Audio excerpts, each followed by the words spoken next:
एक समय की बात है। एक गांव में रानू नाम का एक व्यक्ति रहता था। वह बेचारा बहुत गरीब था।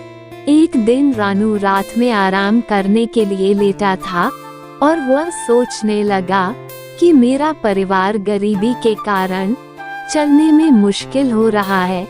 हमें कोई अपना खुद का काम करना चाहिए। थोड़ी देर सोचने के बाद रानू के मन में एक सुझाव आया कि क्यों न हम कोई एक दुकान खोल ले, और रानू एक दुकान खोलने की सोच ली। रानू अगले ही दिन गांव में एक व्यक्ति से कुछ पैसा उधार लेकर चाय और समोसे की दुकान खोल दी। अब रानू रोजाना दुकान खोलने लगा। रानू को दुकान खोलते हुए काफी दिन हो गए थे, परंतु रानू के दुकान पर ग्राहक न के बराबर आते थे।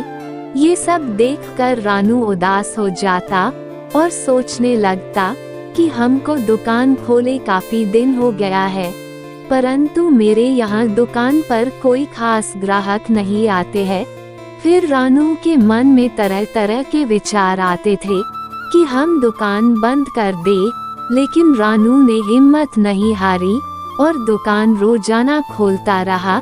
इसी तरह समय बीतता गया और रानू मेहनत करता गया, और एक दिन ऐसा भी आ गया कि रानू की दुकान पर लोगों की संख्या बढ़ने लगी और समय के साथ साथ रानू की समोसे व चाय की दुकान उसके शहर के चारों ओर फैल गई।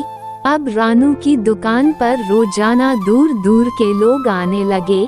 इसी तरह समय के साथ साथ रानू की गरीबी पूरी तरह से खत्म हो गई और अब रानू एक अमीर व्यक्ति बन गया, और अब रानू के पास उस दुकान की तरह और कई दुकान हो गई। वो अच्छा घर हो गया। अब रानू की जिंदगी पूरी तरह से बदल गई थी। इस कहानी से हमें ये सीखने को मिलता है कि हमें कभी हिम्मत नहीं हारनी चाहिए। हमारी जिंदगी में कितनी भी परेशानी क्यों न हो, हमें अपने काम पर पूरी मेहनत के साथ करते रहना चाहिए। एक न एक दिन हम उस मुकाम पर पहुंच ही जाते हैं।